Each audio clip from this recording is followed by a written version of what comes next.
चलिए, तो मेष राशि का गोचर ये है कि अभी भी मंगल आपकी राशि में 1 अंश 38 कला पर गोचर कर रहे हैं। धन भाव में राहु है और धन भाव का स्वामी शुक्र पंचम भाव में है। पंचमम नवमम चैव विशेषम धन मुच्यते। आमदनी बढ़ेगी। आज पैसा सोच समझ कर खर्च करिएगा और आज कारोबार में बड़ी सफलता भी मिलेगी। पुराने मुद्दे पर भाई से और मित्र से अनबन होने की संभावना बनी हुई है। और सबसे बड़ी बात है कि छठे भाव का सूर्य कहीं न कहीं चोट चपेट लगाने की संभावना का संकेत कर रहा है। इसलिए वाहन चला रहे हैं तो सावधानी पूर्वक, सड़क पर चल रहे हैं तो कान में ईयरफोन लगा के मत चलिएगा। सड़क पार करते समय पूरी सावधानी रखिएगा। अपनी गलती के लिए किसी और को जिम्मेदार मत ठहराइएगा। आज आपको चाहिए कुत्ते को रोटी खिलाएं। शुभ अंक आपके लिए 9 होगा। शुभ रंग आपके लिए लाल होगा। जय मां विंध्यवासिनी। और चलिए बढ़ते हैं आगे, बात करेंगे अब वृषभ राशि वालों की। जानते हैं कि कैसी रहेगी इनकी आर्थिक स्थिति, कामकाज, रिश्ते और सेहत। साथ ही क्या है इनका आज का शुभ उपाय, शुभ अंक और शुभ रंग। भाई, अब तो राहु की स्थिति आपके राशि में आ गई है। राहु आपके राशि में उच्च का होता है और आपके 10वें भाव का स्वामी जो है वो शनि इस समय चंद्रमा के साथ गोचर कर रहा है मकर राशि में, भाग्य स्थान में। तो मेरा मन तो यही कहता है कि आपकी पदोन्नति होगी। इस कोरोना काल में भी आपकी सैलरी बढ़ेगी, जो बहुत बड़ी बात है। आपको असंभव लग रहा होगा। आपको अति उत्साह से बचने की जरूरत है। आप नई योजनाएं भी बनाएंगे और सफलता भी बहुत जल्दी आपको मिलेगी। सबसे बड़ी बात है, परिवार का पूरा सहयोग आपके साथ रहेगा। बच्चों के साथ समय बिताने का मौका मिलेगा। मानसिक और शारीरिक रूप से आप स्वस्थ रहेंगे। सावधानी ये है कि कभी कभी समझौता करना भी फायदेमंद होता है। इसलिए हर समय अकड़ करके ही नहीं रहना चाहिए, झुकना भी सीखना चाहिए। बस आज करना यह है कि नहा करके पीपल के पेड़ में सुबह शाम जल चढ़ाएं। शुभ अंक आपके लिए 6 होगा। शुभ रंग आपके लिए गुलाबी होगा। जय मां विंध्यवासिनी।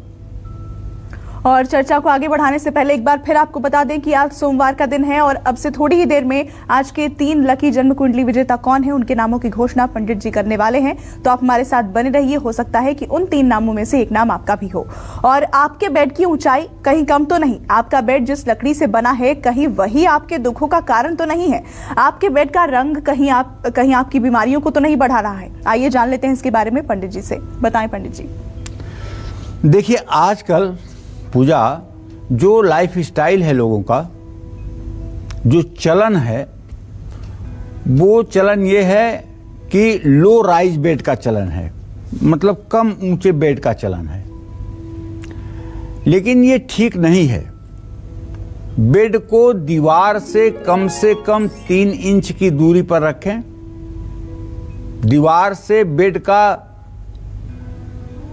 स्पर्श नहीं होना चाहिए और बेड में किसी भी तरह का शीशा या आईना पैर की तरफ या सिरहाने की तरफ नहीं लगाना चाहिए।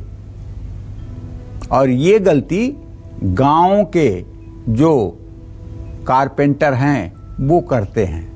गांव के भोले भाले लोगों को खुश करने के लिए सिरहाने और पैर की तरफ शीशा लगा देते हैं ताकि वो शीशा देख करके खुश हो जाएं और उनको मुंह मांगा पैसा दें। लेकिन बेड में शीशे का लगना कितना दोषी है इसकी आप कल्पना नहीं कर सकते हैं। तो बेड में ना तो सिरहाने शीशा होना चाहिए और ना ही पैर की तरफ शीशा होना चाहिए। अगर है शीशा तो आज ही उसको अखबार से फेविकोल लगा के चिपका दीजिए। इससे उस बेड पर सोने वाले की सेहत हर समय खराब रहेगी और उनके दाम्पत्य जीवन में बेवजह की शंकाएं जन्म लेंगी। और अगर आप बेड बनवा रहे हैं खुद तो नीम का, शीशम का, अशोक का, चंदन तो बहुत महंगा है, मेरा कहना मेरे मुंह से आसान है, लेकिन चंदन की लकड़ी 70,000 रुपये किलो है, तो कैसे चंदन का बेड बनेगा। हाँ, सागौन, साल, अर्जुन, चीड़, ये सब लकड़ियों का आप बेड बनवा सकते हैं। बेड में किसी तरह की डिजाइन अगर बनवाना चाहते हैं तो फूल, मछली, सूरज, राधा कृष्ण, गाय या हाथी की आकृति आप बनवा सकते हैं। बेड पर गहरे रंग की पॉलिश ना करवा करके हल्के रंग की पॉलिश करवाना चाहिए। और पैर की तरफ से अगर आपका बेड ऊंचा है तो इस पर आप सोते हैं तो आप किसी बड़े मुसीबत को दावत दे रहे हैं। इसलिए सिरहाने का पाया और पैर की तरफ का पाया ध्यान रखें। पैर की तरफ का पाया 1 सेंटीमीटर नीचे ही होना चाहिए, ऊपर बिल्कुल नहीं होना चाहिए। लेकिन अगर सेहत के नज़रिए से आपको बेड ऊंचा रखने के लिए कहा गया है तब ये बुरा फल नहीं देगा। जैसे आपके पैर में कोई बीमारी है, जैसे लोगों के पैर में लोग लगा देते हैं, ईंट बांध कर लटका देते हैं, ऐसी परिस्थिति में अगर बेड को ऊंचा कर दिया जाए पैर की तरफ तो वो दोषी नहीं होगा, क्योंकि वो बीमार व्यक्ति के लिए होगा। तो आपके बेड के पीछे अगर ठोस दीवार है तो ये बहुत अच्छा है। लेकिन अगर आपके बेड के पीछे अलमारी है या खिड़की है, भले ही आप खिड़की बंद रखते हैं, लेकिन ये बहुत गलत है, बिल्कुल ठीक नहीं है। खिड़की आपके सिरहाने के पीछे नहीं होनी चाहिए। आपके दाहिने हो सकती है खिड़की, बाएं हो सकती है खिड़की, लेकिन सिरहाने खिड़की नहीं होनी चाहिए।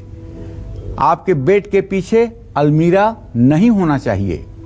इन सब चीजों का वास्तु पर बहुत ज्यादा इफेक्ट पड़ता है। और अब से थोड़ी देर में पंडित जी आपको बताने वाले हैं कि आज के 3 लकी जन्म कुंडली विजेता कौन है, इसलिए कालचक्र कार्यक्रम को बेहद ध्यान से देखिएगा। और फिलहाल बात कर लेते हैं मिथुन राशि के जातकों की, जानते हैं कि इनका आज का राशिफल क्या कहता है और कैसा रहेगा इनका आज का पूरा दिन। चलिए मिथुन राशि के जातकों को बताऊं कि आपका गोचर ये है कि आपका राशि स्वामी बुध इस समय 6 कला पर तुला राशि में आपके संतान भाव में गोचर कर रहा है। आपके धन भाव का स्वामी चंद्रमा इस समय शनि के साथ बहुत पीड़ित हो गया है। इसलिए मेरे भाई, अगर आपकी मिथुन राशि है तो आज भूल करके भी शेयर बाजार में 1 रुपया मत लगाइएगा, वरना आपका सारा निर्णय उल्टा पड़ जाएगा और धन हानि बड़ी तगड़ी हो जाएगी। आज हो सके तो 1-1 पैसे की बचत करने की कोशिश करें और क्रिएटिव काम करने की कोशिश करें, तो कारोबार में नई ऊंचाइयों को आप छू पाएंगे। देखिए, सही बात तो यह है कि आपके कुटुंब भाव का स्वामी चंद्रमा शनि के साथ है। ऐसे में परिवार के बीच में अगर आप अपने अहंकार को दिखाते हैं तो ये ठीक नहीं है। आप अपने व्यवहार पर संयम बरतने की कोशिश करें और परिवार के लोगों के साथ कोई ऐसा व्यवहार ना करें जो परिवार के लोगों के मन को कष्ट पहुंचाए। हाँ, खान पान का खास ध्यान आपको रखना चाहिए, मन को शांत रखना चाहिए, नकारात्मक और गलत विचारों को मन में ना आने दें। अगर ऐसे विचार तब भी आ रहे हैं तो उसका 10 गुना सकारात्मक विचार मन में लाने की कोशिश करें। गुड़ वाले मीठे चावल बनाकर आज आपको खाना चाहिए। शुभ अंक आपके लिए 8 हो सकता है। शुभ रंग आपके लिए आसमानी होगा। जय मां विंध्यवासिनी। तो कर्क राशि वालों की हम बात करेंगे, लेकिन उससे पहले हमारे साथ इस वक्त